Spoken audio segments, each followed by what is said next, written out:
দুইজন ফেরেশতাই জিজ্ঞাসা করবে তোমার ধর্মটা কি?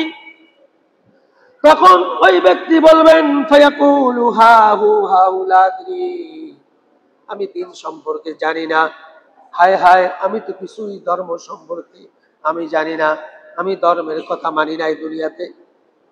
যেহেতু দুনিয়াতে ধর্ম মানে নাই, কবরে তার ধর্মের কথা ভুলিয়ে দিবেন কে? আমার আল্লাহ।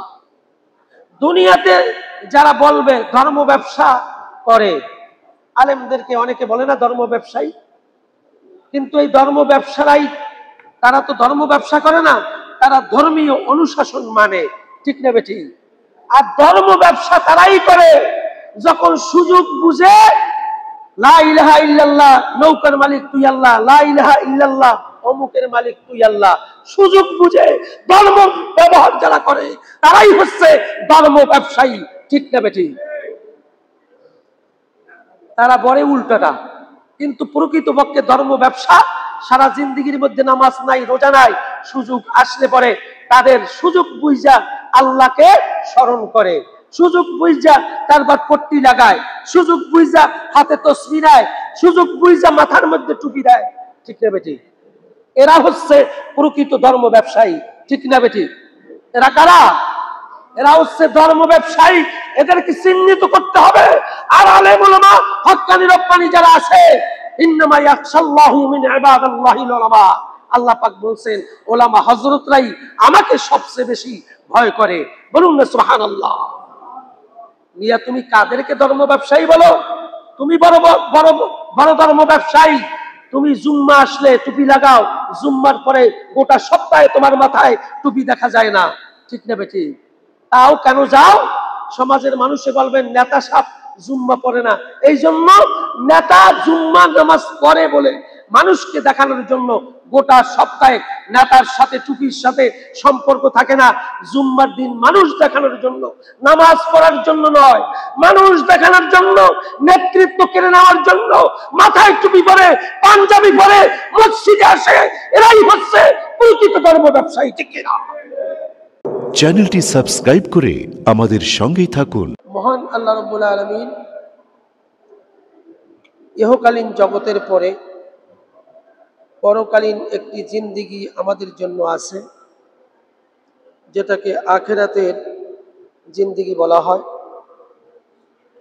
সেই জিন্দেগির জন্য মহান আল্লাহ রাব্বুল আলামিনের সামনে যে জবাবদিহিতা, আখিরাতের ময়দানে যে জবাবদিহিতা প্রত্যেক মানুষকে করতে হবে, সে বিষয়ে আলোচনা করব। আমা তাওফীকি ইল্লা বিল্লাহ। আওয়াজ দিয়ে বলি আমিন। মহান আল্লাহ রাব্বুল আলামিন পবিত্র কুরআনুল কারীমের মধ্যে সূরা আলে ইমরানে আল্লাহ পাক এভাবে জানিয়ে দিয়েছেন যে মানুষ কিয়ামতের ময়দানে একত্রিত হবে, নবী রাসূলকে একত্রিত করা হবে এবং নবী রাসূলকেও জিজ্ঞাসিত করা হবে, আপনারা যে দাওয়াত নিয়ে আপনার উম্মতের কাছে, কওমের কাছে, গোষ্ঠীর কাছে গিয়েছিলেন, দাওয়াত কি গ্রহণ করেছে? নবীরা সাক্ষী হিসাবে সেই দিন কিন্তু বলবে এ কথাই। আল্লাহ যেহেতু গায়েবের মালিক, গায়েব সম্পর্কে আল্লাহ পাক আপনি সবচেয়ে বেশি ভালো জানেন। যেহেতু নবী এবং রাসূলরা দুনিয়াতে এসেছে মানুষের জন্য হেদায়েতের বাণী নিয়ে আল্লাহ পাকের পক্ষ থেকে,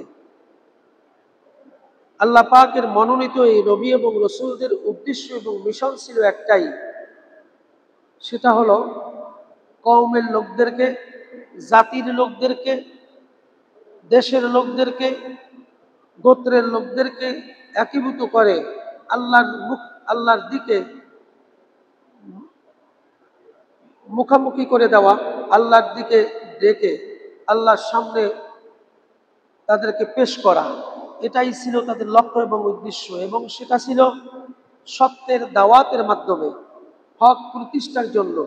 হকের দাওয়াতটা আল্লাহর পক্ষ থেকে যেভাবে দেওয়া হয়েছে সেই দায়িত্ব কাঁধে নিয়েই নবী এবং রাসূলরা তাদের কওমের সামনে, জাতির সামনে এভাবে আল্লাহ পাকের এই কোরআন এবং ঐশী বাণী, প্রদত্ত কালাম, আসমানি কিতাবের বাণীগুলি প্রত্যেক নবী এবং রাসূলের জামানায় নবীরা এই দায়িত্ব পালন করে গেছেন উম্মতের জন্য।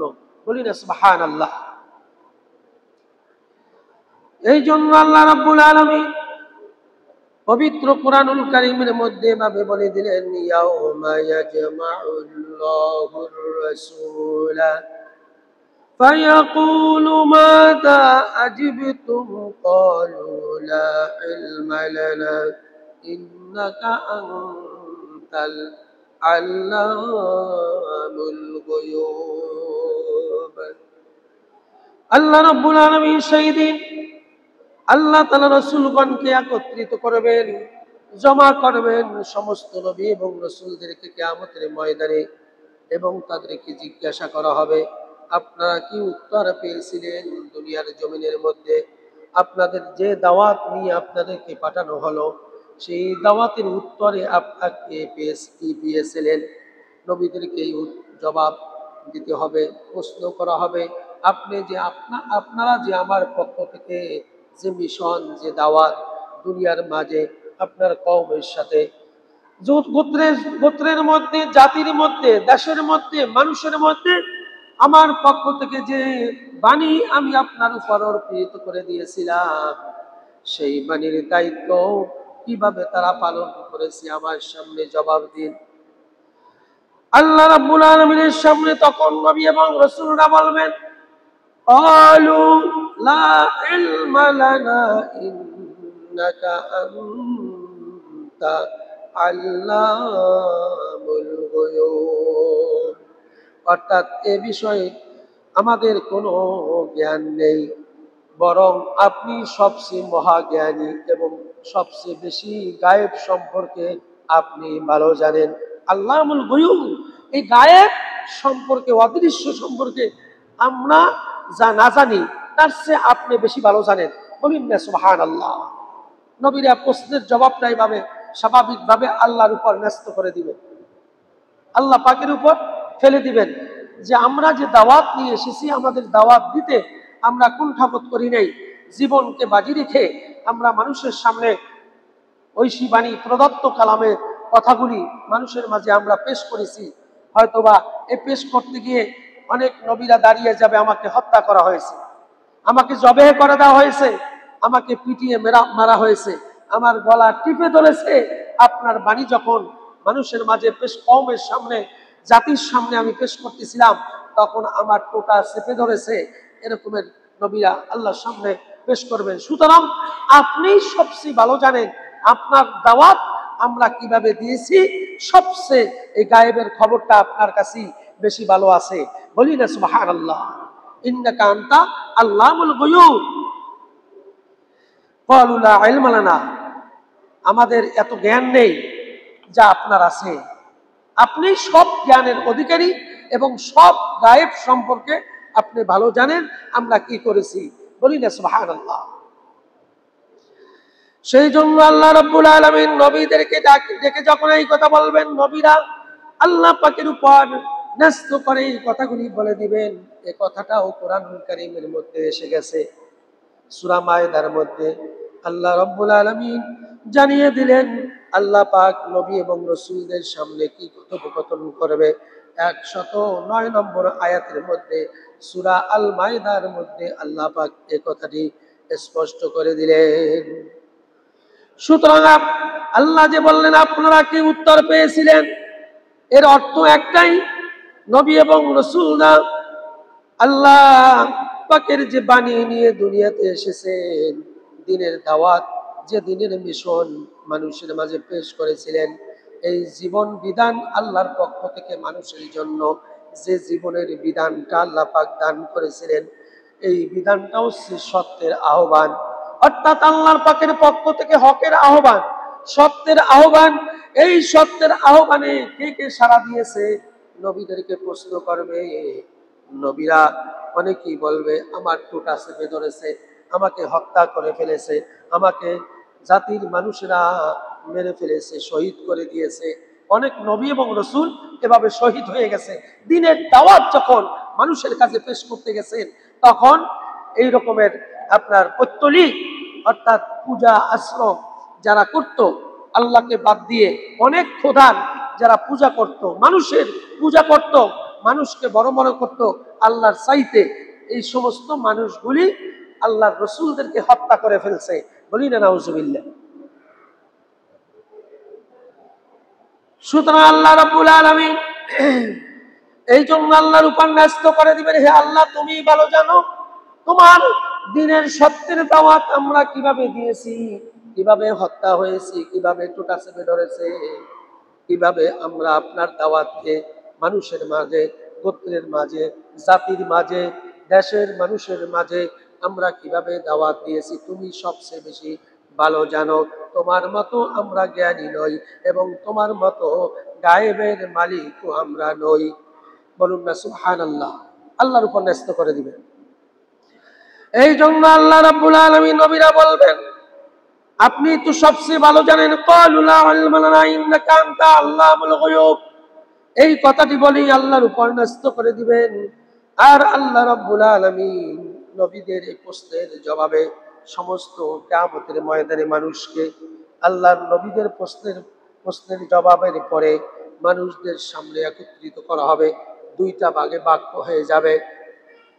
কিয়ামতের ময়দানে দুইটা ভাগে ভাগ হয়ে যাবে। এটা শুরু হবে বজ্রক থেকে, অর্থাৎ কবরের জায়গা থেকেই এই স্থানটা ভাগটা হয়ে যাবে, দুই ভাগে মানুষ বিভক্ত হয়ে যাবে। এক ভাগ ডান দিকে থাকবে আর এক ভাগ মানুষ বাম দিকে অবস্থান করবে। অর্থাৎ কবরের জিন্দিগি থেকেই মানুষের এই ভাগাভাগিটা শুরু হয়ে যাবে। বলি না সুবহানাল্লাহ। কবরে রাখার পরে মানুষের ডানপন্থী না বামপন্থী সেটা কবর থেকেই শুরু হবে। বলি না সুবহানাল্লাহ। এই জন্য আন রাব্বুকা ফায়াকুলু হাযা হাহু, প্রশ্ন করা হবে সেই দিন কিয়ামতের ময়দানে। কবরের মধ্যে যখন রাখা হবে কিয়ামতের আগে, তখন কবরের মধ্যে আল্লাহ রাব্বুল আলামিনের পক্ষ থেকে দুইজন ফেরেশতারা আসবেন। এই দুইজন ফেরেশতা এসে প্রশ্ন করবেন যে মানুষটাকে কবর দেওয়া হলো, আত্মীয় স্বজন যখন চলে যাবে, হাদিসে লিখেছেন যে পায়ের আওয়াজ যখন কবর থেকে সরে যাবে, মানুষেরা কবর দিয়ে চলে যাচ্ছেন, কোন কোন হাদিসে লিখছেন 40 পা 40 কদম যখন মানুষ সরে যাবে কবর থেকে, তখন দুইজন ফেরেশতা আসবে। কয়জন?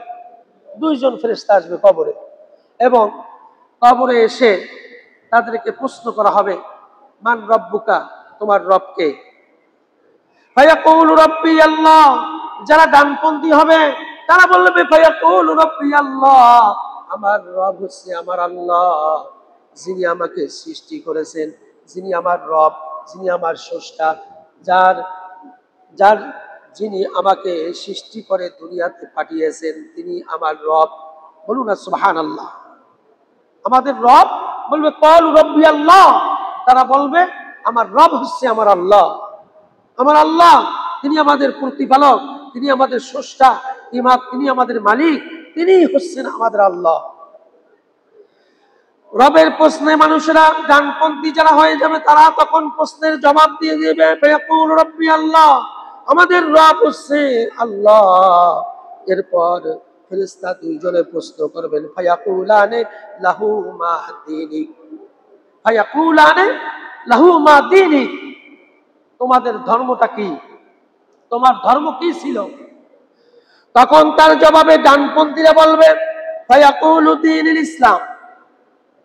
কবরবাসী যখন ডানপন্থী হয়ে গেছে, আল্লাহ পাকের হুকুম দুনিয়াতে মানার কারণে ডানপন্থী হয়ে গেছে, কবর থেকে শুরু হয়ে গেছে ডানপন্থীর স্থানে তার অবস্থান।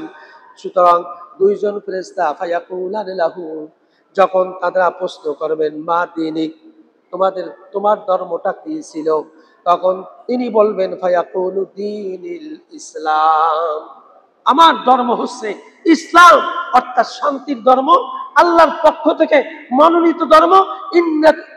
ইন্নাদ দীনা ইনদাল্লাহিল ইসলাম।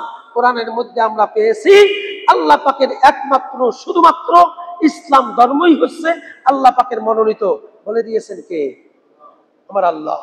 তিনি বলে দিয়েছেন একমাত্র শুধুমাত্র আমার কাছে আমার মনোনীত ধর্ম হচ্ছে ইসলাম। ইন্নাদ দীনা ইনদাল্লাহিল ইসলাম। নিশ্চয়ই আমার মনোনীত ধর্ম হচ্ছে ইসলাম। কথা কার? কথাটি কার? আল্লাহ পাকের। সেই জন্য আজ ওই বান্দা কবরে বসে বলবেন, কবরে বসে ওই বান্দা বলবেন, সুতরাং আমরা এই বর্জক অর্থাৎ কবরের স্থানকে বর্জকের স্থান বলা হয়। এই কবরের বর্জকের মধ্যে বসে ওই বান্দা বলবে ফায়াকুলু দীনুল ইসলাম, আমার ধর্ম হচ্ছে ইসলাম। আমি শান্তির ধর্মে আমি অবস্থান করেছিলাম, আমি গ্রহণ করেছিলাম। এরপর বললেন ফায়াকুলানে মা হাদার রাজুল, আমার রাসূলকে তার সামনে হাজির করা হবে। ফেরেশতা দুইজনই বলবেন ফায়াকুলানে মা হাদার রাজুল, হাজার রাজুল, এই মানুষটাকে প্রশ্ন যখন করবেন তখন ডানপন্থী ওই দিনদার মানুষটি বলবেন আল্লাযী বুইসা ফীহিম, যখন তাদের সামনে হাজির করা হবে তখন বলবেন ক্বালা ফায়াকুলু হুয়া রাসূলুল্লাহ সাল্লাল্লাহু আলাইহি ওয়াসাল্লাম, মুহাম্মাদুর রাসূলুল্লাহ সাল্লাল্লাহু আলাইহি ওয়াসাল্লাম। ইনি হচ্ছেন আমাদের সেই নবী, সেই রাসূল, যিনি আপনার পক্ষ থেকে কোরআনের বাণী আমাদের মাঝে পেশ করেছেন। তিনি হচ্ছেন ওই রাসূল, ওই মানুষ যিনি আপনার মনোনীত রাসূল এবং নবী। বলুন না সুবহানাল্লাহ। এরা হচ্ছে ডানপন্থী। এভাবে জবাব দিয়ে দিবেন। এরপরে আল্লাহ রাব্বুল আলামিন ওমা ইউদরিকা ফায়াকুলু ক্বারাতা কিতাবাল্লাহি ফামানতু বিহি ওয়া সাদ্দাকতা, অর্থাৎ এই দুনিয়ার মানুষ তখন সেই দিন এই কবরের ময়দানে বসে, অর্থাৎ তারা সত্য কথা বলা ছাড়া আর কোনো তাদের সুযোগ থাকবে না। সত্যটাকে বলতেই হবে, জানুক আর না জানুক। না জানলে বলতে হবে আমি জানি না, আমি চিনি না। কিন্তু যিনি দুনিয়াতে আল্লাহর হুকুম রসুলের তরিকা অনুযায়ী চলছেন, তিনি আমার রসুলকেও দেখে চিনবেন এবং আল্লাহ যে রব সেটাও বলতে ভুল করবেন না, আমার ধর্ম যে ইসলাম সেটাও বলতে ভুল করবেন না। এরা হচ্ছে ডানপন্থী। এরপরে পক্ষান্তরে বামপন্থীদেরকে যখন প্রশ্ন করা হবে মান রব্বুকা, যখন ওই কবরবাসীকে বজ্রকের মধ্যে কবরের মধ্যে যখন জিজ্ঞাসা করা হবে মান রব্বুকা, তখন ওই ব্যক্তি বলবেন ফায়াকুলু হাহু লা আদরি, হায় হায় আমি তো কিছুই জানি না, আমার রব যে কে এটা তো আমি জানি না। যেহেতু দুনিয়াতে রবকে সে মানে নাই, রবের হুকুম মতো সে চলে নাই, আমার রসুলের তরিকা অনুযায়ী জীবন যাপন করে নাই, এই জন্য কবরের মধ্যেও বজ্রকের জায়গায় তিনি আমার আল্লাহর নামও ভুলে যাবেন, আল্লাহর কথাও ভুলে যাবেন, তিনি কিছুই বলতে পারবেন না। হাহু লা আদরি, তিনি বলবেন হায় হায় আমি তো কিছুই জানি না। প্রশ্ন করা হবে কিন্তু সে এ কথাটাই বলবে। যারা বামপন্থী হবে, অর্থাৎ যারা দুনিয়াতে আল্লাহর হুকুম সত্যের বাণী হকের বাণী অনুযায়ী নিজে ব্যক্তি পরিবার সমাজ রাষ্ট্রকে গঠনের ক্ষেত্রে নিজেকে পেশ না করে, তারা কিন্তু সেই দিন ধরা খাবে দ্বিতীয় নম্বরে, অর্থাৎ বামপন্থী হিসাবে কবরের মধ্য থেকেই বজ্রকের জায়গা থেকেই তাদের যাত্রা শুরু হবে। আওয়াজ দিয়ে বলি নাউজুবিল্লাহ। এরপর বলবেন ফায়াকুলানি লাহু মা দীনিক, দুইজন ফেরেশতাই জিজ্ঞাসা করবে তোমার ধর্মটা কি?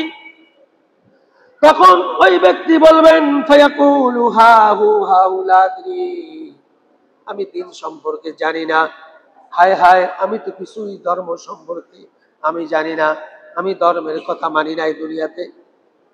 যেহেতু দুনিয়াতে ধর্ম মানে নাই, কবরে তার ধর্মের কথা ভুলিয়ে দিবেন কে? আমার আল্লাহ। দুনিয়াতে যারা বলবে ধর্ম ব্যবসা করে, আলেমদেরকে অনেকে বলে না ধর্ম ব্যবসায়ী, কিন্তু এই ধর্ম ব্যবসারাই তারা তো ধর্ম ব্যবসা করে না, তারা ধর্মীয় অনুশাসন মানে, ঠিক না বেটি? আর ধর্ম ব্যবসা তারাই করে যখন সুযোগ বুঝে লা ইলাহা ইল্লাল্লাহ, নৌকার মালিক তুই আল্লাহ, লা ইলাহা ইল্লাল্লাহ, অমুকের মালিক তুই আল্লাহ। সুযোগ বুঝে ধর্ম ব্যবহার যারা করে তারাই হচ্ছে ধর্ম ব্যবসায়ী, ঠিক না বেটি? তারা বলে উল্টাটা, কিন্তু প্রকৃতপক্ষে ধর্ম ব্যবসা সারা জিন্দিগির মধ্যে নামাজ নাই, রোজা নাই, সুযোগ আসলে পরে তাদের সুযোগ বুঝা আল্লাহকে স্মরণ করে, সুযোগ বুঝা তারপর পট্টি লাগায়, সুযোগ বুঝা হাতে তসবিহ নেয়, সুযোগ বুঝা মাথার মধ্যে টুপি দেয়, ঠিক না বেটি? এরা হচ্ছে প্রকৃত ধর্ম ব্যবসায়ী, ঠিক না বেটি? এরা কারা? এরা হচ্ছে ধর্ম ব্যবসায়ী। এদেরকে চিহ্নিত করতে হবে। আর আলেম উলামা হক্কানি রব্বানি যারা আছে, ইন্নামা ইয়াখশাল্লাহু মিন ইবাদিল্লাহিল উলামা, আল্লাহ পাক বলেন উলামা হযরতরাই আমাকে সবচেয়ে বেশি ভয় করে। বলুন না সুবহানাল্লাহ। মিয়া তুমি কাদেরকে ধর্ম ব্যবসায়ী বলো? তুমি বড় বড় বড় ধর্ম ব্যবসায়ী। তুমি জুম্মা আসলে টুপি লাগাও, জুম্মার পরে গোটা সপ্তাহে তোমার মাথায় টুপি দেখা যায় না, ঠিক না বেটি? তাও কেন যাও? সমাজের মানুষে বলবেন নেতা সাহেব জুম্মা পড়ে না, এই জন্য নেতা জুম্মা নামাজ পড়ে বলে মানুষকে দেখানোর জন্য গোটা সপ্তাহে নেতার সাথে টুপির সাথে সম্পর্ক থাকে না। জুম্মার দিন মানুষ দেখানোর জন্য, নামাজ পড়ার জন্য নয়, মানুষ দেখানোর জন্য, নেতৃত্ব কেড়ে নেওয়ার জন্য মাথায় টুপি পরে, পাঞ্জাবি পরে মসজিদে আসে। এরাই হচ্ছে প্রকৃত ধর্ম ব্যবসায়ী, ঠিক না? সুতরাং সেই দিন বামপন্থীরা যখন তাদেরকে প্রশ্ন করা হবে বজ্রকের জায়গায়, কবরের মধ্যে প্রশ্ন করা হবে, ফায়াকুলু, তারা বলবেন হাহু হাহু, আমি তো কিছুই জানি না, লা আদরি, আমি তো কিছুই জানি না, হায় হায়। এরপর 3 নম্বর প্রশ্ন করা হবে, ফায়াকুলানে লাহু মা হাদার রাজুল, আমার রাসূলকে তার সামনে হাজির করা হবে, বলা হবে এই ব্যক্তিকে তুমি কি জানো, এই ব্যক্তি সম্পর্কে তুমি কি চিনো নাকি, তুমি এই ব্যক্তি সম্পর্কে জানো নাকি? তখন বলবে এই যে ফায়াকুলু হাহু হাহু লা আদরি, আমি তো কিছুই জানি না। আল্লাযী বুইসা ফীকুম ফায়াকুলু হাহু হাহু লা আদরি, এই ব্যক্তিকে আমি চিনি না, এই ব্যক্তিকে আমি জানি না, তিনি আমার রাসূলকে চিনবেন না। কেমনে মনে করলেন গোটা সপ্তাহের মধ্যে, মাসের মধ্যে, বছরের মধ্যে ঠিকমতো নামাজ রোজা, রসুলের তরিকা, রসুলের হুকুম বাস্তবায়নের ক্ষেত্রে আপনার কোনো ভূমিকা নাই, আপনার কোনো অংশগ্রহণ নাই, আপনার কোনো সহযোগিতা নাই? আপনি কিভাবে মনে করলেন রবিউল আউয়াল মাস আসলে পরে গরু জবেহ করে তারপর বিশাল আকারে মিলাদ দিয়া আশেকে রসুল বুইনা দুনিয়াতে স্বীকৃতি দিলেন আমি আশেকে রসুল? এই আশেকে রসুল কিভাবে গ্রহণ করবে আমার তো বুঝে আসে না কোরআন হাদিস অনুযায়ী, ঠিক না বেঠি? ওই ব্যক্তিরাই যারা বছরে একবার স্মরণ করে, গোটা বছরে রসুলের সাথে সম্পর্ক থাকে না, যারা সপ্তাহের একদিন স্মরণ করে রসুলকে, গোটা সপ্তাহে রসুলের সাথে সম্পর্ক থাকে না, যারা মাসের মধ্যে একবার রমজান আসলে, ঈদের নামাজ আসলে, তারপর বকরির নামাজ আসলে পরে তারা রসুলকে স্মরণ করে, আল্লাহকে স্মরণ করে, তারা কিভাবে মনে করতে পারেন রসুলের আশেক আপনি? এটা আমার বুঝে আসে না। সুতরাং ওই ব্যক্তিরাই হচ্ছেন প্রকৃত ধর্ম ব্যবসায়ী। আর ধর্ম ব্যবসায়ীরা সেই দিন হাহু হাহু লা আদরি, আমার রসুলকে চিনবে না। আওয়াজ দিয়ে বলি আল্লাহু আকবার। রসুলকে চেনার সুযোগ আপনার থাকবে না, যেহেতু রসুলের সাথে আপনার সম্পর্ক ছিল না। যিনি রসুল যে মিশন নিয়ে এসেছেন, হকের দাওয়াত নিয়ে এসেছেন, দিন প্রতিষ্ঠার জন্য যে কথা আমার রসুল বলেছেন, আকিমুস সালাহ, নামাজ কায়েম করো, এবং আকিমুদ্দিন, দিন প্রতিষ্ঠা করো। এই দিন প্রতিষ্ঠা করা, নামাজ কায়েম করা, এটা হুকুমটা কার? এর মধ্যে আপনার কোনো অংশগ্রহণ নাই। বরং আপনি বলছেন দিন প্রতিষ্ঠার জন্য যেই আলেম ওলামা, যেই মানুষগুলি আপ্রাণ প্রচেষ্টা করে এই জমিনে আল্লাহর দিন প্রতিষ্ঠা করার জন্য তাদের জীবন বাজি রেখে অগ্রসর হচ্ছে, তাদেরকে আপনি বলে দিয়েছেন ধর্ম ব্যবসায়ী, ধর্ম নিয়ে ব্যবসা করে, ঠিক না বেঠি? হকের দাওয়াত দিতে গিয়ে আপনি ধর্ম ব্যবসায়ী বানাইলেন। বরং প্রকৃতপক্ষে আপনি যে বড় ধর্ম ব্যবসায়ী এটা মানুষ জেনে যাবে এবং জেনে গেছে ইতিপূর্বে, ঠিক না বেটি? ইনশাল্লাহ আগামী দিনগুলিতে এই ধর্ম ব্যবসায়ীদেরকে জুমার দিনে টুপি লাগানো আর ঈদের নামাজে টুপি লাগানো, জুব্বা পরা, পাঞ্জাবি পরা ধর্ম ব্যবসায়ীদেরকে মানুষ প্রকৃতপক্ষে তাদেরকে হিসাব করে দিবে, ঠিক কিনা? হিসাবের সময় আসতেছে ইনশাআল্লাহ। সুতরাং আল্লাহ রাব্বুল আলামিন এই জন্য কিয়ামতের ময়দানে আল্লাহ রাব্বুল আলামিন মানুষদেরকে তিনি যে পুনরুত্থান করা হবে, তাদেরকে কিয়ামতের ময়দানে উঠানো হবে। আলা ইয়াজুন্নু উলাইকা আন্নাহুম মাবউসুনা লিয়াউমিন আযীম ইয়াওমা ইয়াকুমুন নাসু লিরাব্বিল আলামিন। আল্লাহ রাব্বুল আলামিন তারাকে বিশ্বাস করে না। তিনি বললেন ওই মানুষগুলি কি তারা বিশ্বাস করে না তারা পুনরুত্থিত হবে, কিয়ামতের ময়দানে তাদেরকে উঠানো হবে, এটা কি তারা বিশ্বাস করে না? যেদিন মহাদিনে মহাদিন বলা হয়েছে, কিয়ামতের দিন, হাসরের ময়দানকে বলা হয়েছে, যেই দিন সমস্ত মানুষ সৃষ্টি জগতের রবের সামনে একেবারে দাঁড়াতে হবে, এই দিন সম্পর্কে কি তারা বিশ্বাস করে না? তারা কি উঠতে হবে, এটা কি তাদের অন্তরের মধ্যে বিশ্বাস নাই? প্রশ্ন করছেন কে?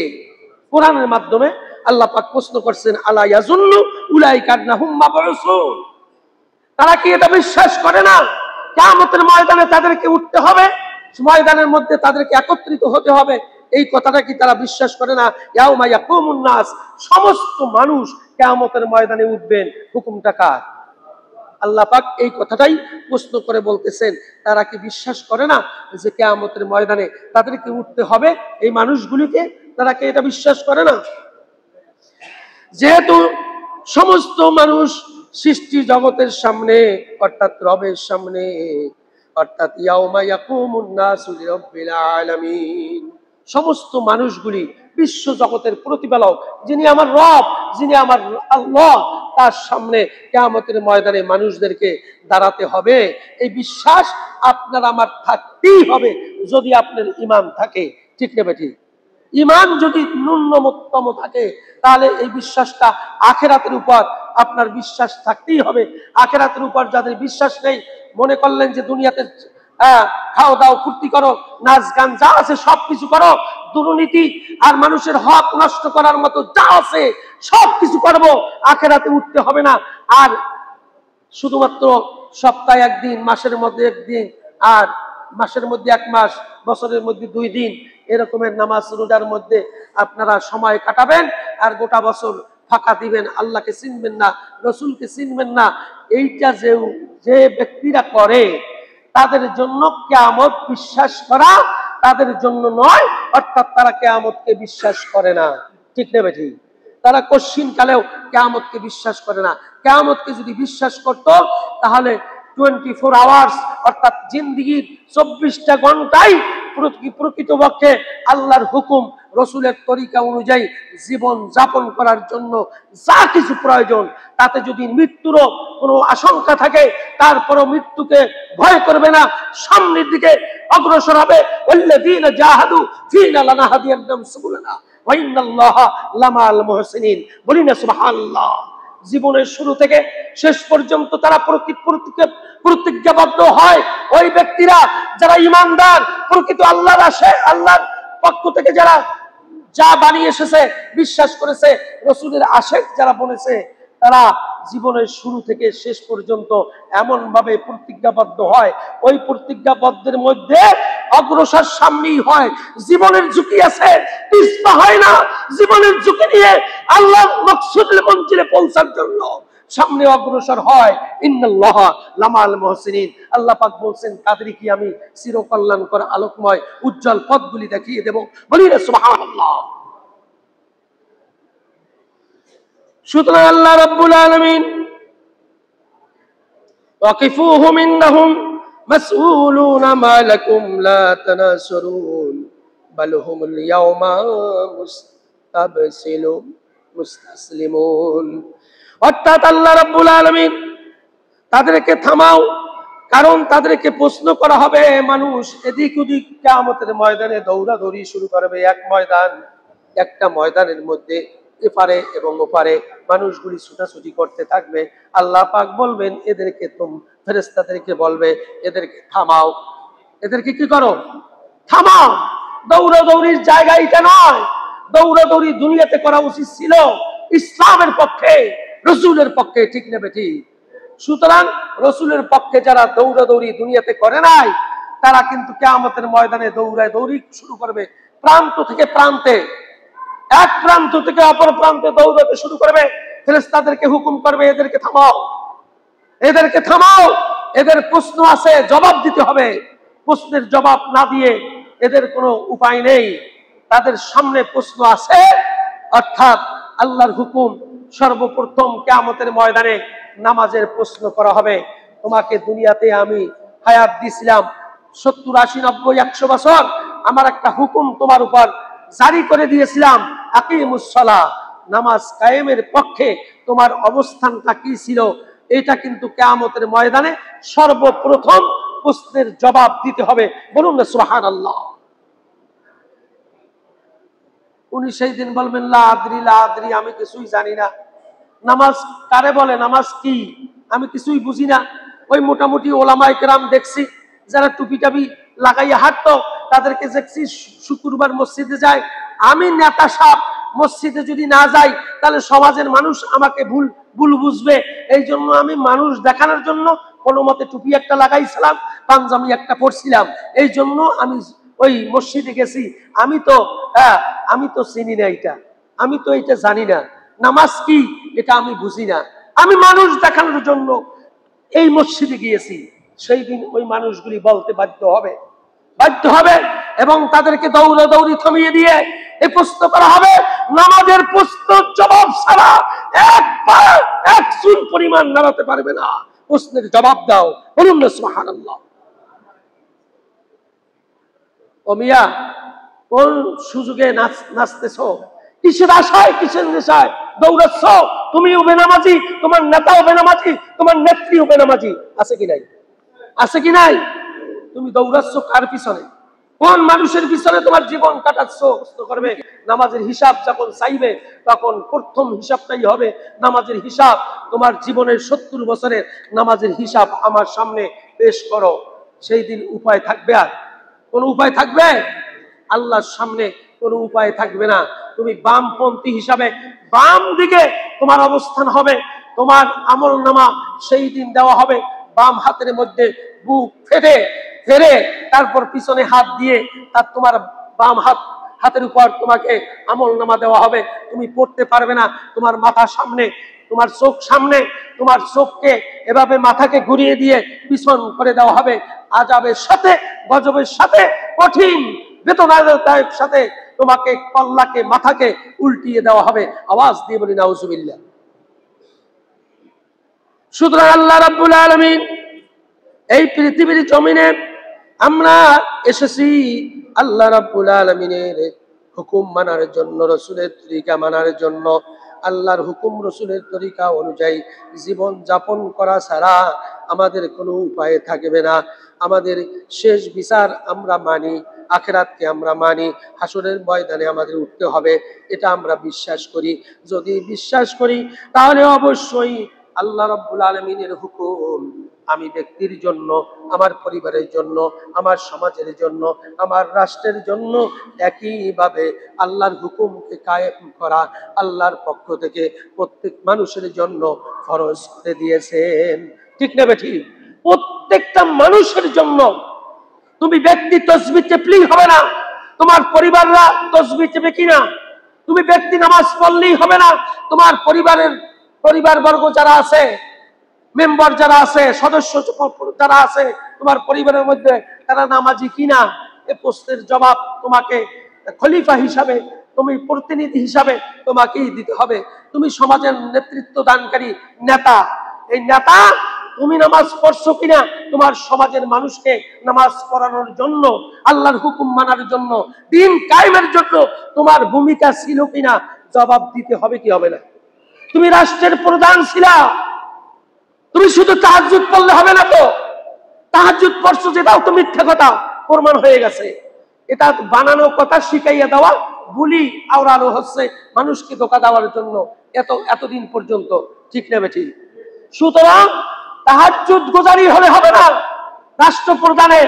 রাষ্ট্রপ্রধানের খোঁজ খবর নিতে হবে। রাষ্ট্রের মধ্যে 19 কোটি মানুষের মধ্যে সকল মানুষ নামাজি হচ্ছে কিনা, দিন কায়েমের ব্যাপারে সচেষ্টবান হচ্ছে কিনা, আল্লাহর হুকুম মানার জন্য ব্যক্তি, পরিবার, সমাজ, রাষ্ট্রের মধ্যে কায়েমের ক্ষেত্রে ভূমিকা আছে কিনা, সেই দায়িত্ব তোমাকেই নিতে হবে এবং সেই প্রশ্নের জবাব তোমার থেকেই, রাষ্ট্রের খবর হিসাবে তোমার থেকেই নেওয়া হবে, ঠিক না বেঠিক? সুতরাং আসুন, আল্লাহ রাব্বুল আলামিন আমরা যতটুকু বুঝতে পারলাম, কিয়ামতের ময়দানে, আখিরাতের দিবসে আমাদেরকে আল্লাহর সামনে প্রশ্নের সম্মুখীন হতে হবে। সর্বপ্রথম কবর থেকেই শুরু হবে। কোত্থেকে শুরু হবে? কবর থেকে শুরু হবে। কবরের বজ্রক থেকে আপনার প্রশ্নের জবাব দিতে শুরু হবে। এই প্রশ্নের জবাব, হিসাব নিকাশের জবাব কিয়ামতের ময়দানে সমাধান হবে। তুমি কি ডানপন্থী না বামপন্থী, সেই দিন তোমাকে ভাগ করা দেওয়া হবে। সেই দিন ফি নারি জাহান্নাম খালিদিনা ফিহা আবাদা। তোমাকে যদি তুমি বামপন্থী হয়ে থাকো, তাহলে তোমার স্থান হবে বামপন্থীদের জায়গায়, অর্থাৎ জাহান্নামীদের সাথে তোমার কাতার বন্দী হয়ে জাহান্নামে অগ্রসর হতে হবে। সেখানে তোমাকে চিরকালের জন্য, চিরস্থায়ীর জন্য আযাবের মধ্যে নিপতিত হতে হবে। আর যদি তুমি ডানপন্থী হও, দুনিয়ার থেকে শুরু করে, কবর থেকে শুরু করে আখিরাতের ময়দানে তুমি ডানপন্থী হিসাবে স্বীকৃতি পাবে। তোমার জবান থেকে বের হবে মান রব্বুকা, রব্বি আল্লাহ, আওয়াজ দিবেন আল্লাহু আকবার। সুতরাং তুমি ডানপন্থী হিসাবে তোমাকে কিয়ামতের ময়দানে ডান দিকে অবস্থান করার সুযোগ করে দিবেন এবং তোমাদেরকে জান্নাতের মধ্যে ফি নারি জান্নাতিন তাজরি মিন তাহতিহাল আনহারু খালিদিনা ফিহা আবাদা, এমন জান্নাত তোমাকে দেওয়া হবে যেই জান্নাতের তলদেশে নহর প্রবাহিত, সুন্দর মনোরম পরিবেশ। সেই জান্নাতের মধ্যে তোমরা থাকবে চিরস্থায়ী, চিরকালের জন্য। বলে দিয়েছেন কে?